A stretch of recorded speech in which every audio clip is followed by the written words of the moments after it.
بسم اللہ الرحمن الرحیم۔ السلام علیکم ورحمۃ اللہ وبرکاتہ۔ محترم ناظرین، آج ہم آپ کے ساتھ ایک غریب میاں بیوی کا دلچسپ واقعہ بیان کرنے جا رہے ہیں۔ ہم امید کرتے ہیں کہ آپ ویڈیو مکمل دیکھیں گے۔ ایک دفعہ کسی دور جگہ دو میاں بیوی رہتے تھے۔ وہ نہایت محتاج اور غریب تھے، لیکن وہ نہایت دیندار اور صابر و شاکر تھے۔ وہ ہر حال میں اللہ کا شکر ادا کرتے اور اللہ کی دی ہوئی نعمتوں کا شکر ادا کرتے۔ اس طرح ایک مرتبہ ایسا ہوا کہ ان کے گھر میں کچھ بھی کھانے کو نہ تھا، تو شوہر نے بیوی سے کہا کہ 3 دن سے ہمارے گھر میں چولہا نہیں جلا اور ہمارے گھر میں کھانے کا انتظام نہیں ہے۔ کہیں ایسا نہ ہو کہ ہمارے ہمسائے کو ہمارا یہ حال جان کر معلوم ہو اور ان کی نظروں میں حقیر معلوم ہو، لہٰذا تم تندور میں آگ جلائے رکھو تاکہ ہمسائے کی یہ بدگمانی دور رہے۔ یہ سن کر اس کی نیک سیرت بیوی نے ایسا ہی کیا۔ اس نے تندور میں آگ جلا دی اور واپس آ کر شوہر کے پاس بیٹھ گئی، تو تندور سے دھواں اٹھتا دیکھ کر پڑوسن آگ لینے آ گئی، تو وہ کیا دیکھتی ہے کہ سارا تندور روٹیوں سے بھرا ہوا ہے۔ یہ دیکھ کر اس نے نیک سیرت بیوی کو آواز دی کہ اللہ کی بندی، تم تندور میں روٹیاں لگا کر ایسی بے خبر ہو گئی ہو کہ خبر تک نہ لی۔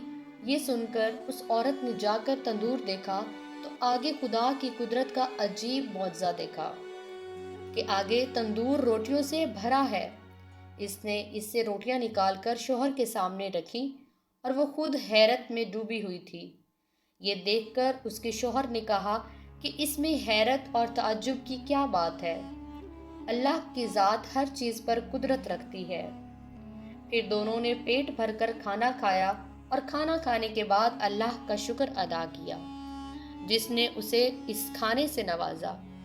اس عورت نے سوچا، میرا شوہر اتنا ایماندار ہے اور اللہ کی ذات پر اتنا بھروسہ رکھتا ہے، یہ سب کچھ اس کی قوت ایمانی کی وجہ سے ہوا ہے۔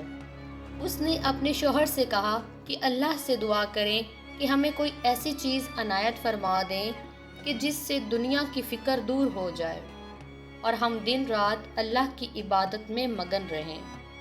شوہر نے بیوی سے کہا کہ وہ ہمارے حال سے واقف ہے اور جو اللہ کے نزدیک بہتر ہوتا ہے وہ وہی کرتا ہے۔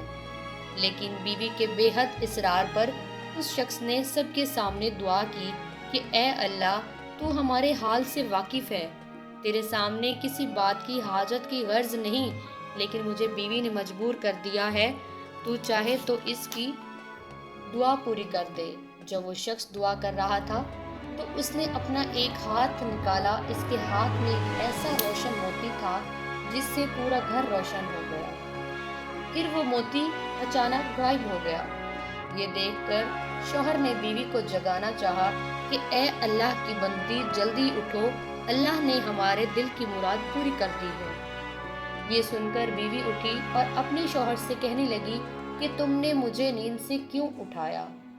میں تو ایک حسین خواب دیکھ رہی تھی کہ جنت ہر طرح سے سجی ہوئی ہے، کہ اس میں ایک عمدہ مکان ہے جو جواہرات سے بنا ہوا ہے اور اس قدر روشن اور چمکدار ہے کہ سورج بھی اس کی روشنی دیکھ کر شرماتا ہے۔ اس کی خوبصورتی میں کھوئی ہوئی تھی کہ کب ہوش آنے پر میں نے پوچھا کہ یہ عالیشان گھر کس کو ملے گا؟ تو جواب آیا کہ یہ تم دونوں میاں بیوی کے لیے ہے۔ یہ سن کر میری خوشی کی انتہا نہ رہی۔ پھر میں نے کیا دیکھا کہ ایک روشن موتی اس مکان سے گم ہو گیا اور مکان بدنما ہو گیا۔ میں نے پوچھا یہ کیا ہوا ہے؟ جواب ملا کہ وہ روشن موتی جس سے تمہارا مکان روشن تھا، وہ موتی تمہاری خواہشات کے مطابق دنیا سے چلا گیا ہے۔ جس قدر تم دنیا میں راحت اور آرام چاہو گی، اسی طرح یہاں کے راستوں میں کمی آتی جائے گی۔ یہ سن کر میں دنیاوی لذت سے بے نیاز اس کشمکش میں تھی کہ تم نے مجھے جگا دیا، لہٰذا آپ اللہ سے پھر دعا کریں کہ یہ روشن موتی جہاں سے گم ہوا پھر وہیں اپنی جگہ چلا جائے، کیونکہ دنیا کی لذت سے باقی مکان کو حسین بنانا حماقت ہے۔ چنانچہ اس کے شوہر نے اللہ سے عرض کی کہ اے اللہ، تو بڑا رحیم ہے، تو بڑا کریم ہے، تم نے اپنے اس بندی کو جنت کا مزہ چکھا کر دنیاوی لذتوں سے نجات دی ہے، اور اس طرح تو نے ایک مخالف کو ایک موافق بنا دیا ہے۔ میں آپ کی اس نعمت و عنایت کا شکر ادا کس طرح کروں؟ ابھی وہ دعا کر ہی رہا تھا کہ پھر اچانک سے ایک ہاتھ ظاہر ہوا اور روشن موتی لے کر غائب ہو گیا۔ محترم ناظرین، یہ اس ویڈیو میں، اس واقعے میں ہمیں یہ سبق ملتا ہے کہ ہم اللہ تعالیٰ کی نعمتوں کا شکر جو ہے وہ ہر حال میں کرتے رہیں، اور اللہ تعالیٰ اپنے شکر گزار بندوں کی شکر گزاری کا پھل ہر حال میں ضرور دیتا ہے۔ ہمیں ان دنیاوی لذتوں سے بے نیاز ہو کر ہمیں اپنی آخرت کی زندگی کو سنوارنا چاہیے، جو ہماری ہمیشہ کے لیے رہنے والی زندگی ہے۔ یہاں ہم دنیا میں کس لیے آئے ہیں، ہمارا دنیا میں آنے کا مقصد کیا ہے، ہم اس مقصد کو بھول چکے ہیں۔ ہم دنیاوی آسائشوں میں، دنیاوی بناوٹوں میں کھو چکے ہیں، ہم اپنے سیدھے راستے سے بھٹک گئے ہیں۔ میری اللہ سے دعا ہے کہ اللہ ہم سب کو صراط مستقیم پر چلنے کی ہدایت دے اور اپنی آخرت کی زندگی سنوارنے کی بھی طاقت دے۔ آمین۔